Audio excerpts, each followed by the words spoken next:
I can't believe you shot an eagle on the 9th, sir. CNN says Trump just shot 9 bald eagles. I wouldn't be surprised. I mean, at this point, there is no low that they won't sink to. If that was actually real, I would just go, yeah, that's what they do. That's 100% what they do. What's this? The difference between socialism and communism. Let's see, from Mark Lewis there. There is no difference between communism and socialism, except in the means of achieving the same ultimate end. Communism proposes to enslave men by force, socialism by vote. It is merely the difference between murder and suicide, from Ayn Rand.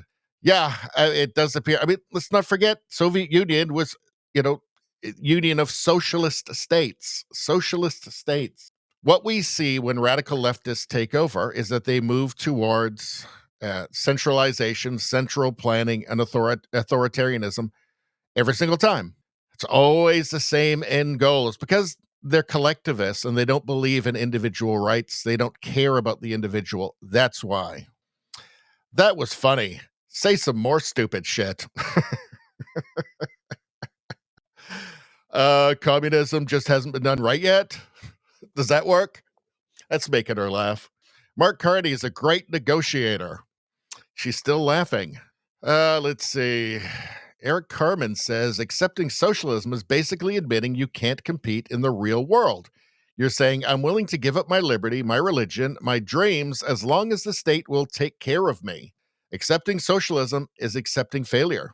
It's the complete opposite of America. Well, it's the opposite of freedom is what it is. And there are people that don't want to be free, and you have to just accept that. There's always going to be a certain portion of the population that does not want to be free, that longs for the boot on the face. We saw that during the lockdowns.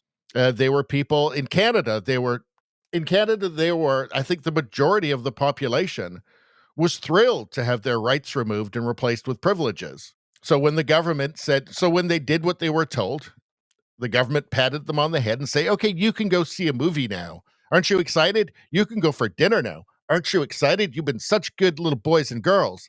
And they were thrilled. And they gloried in it. They gloried in it.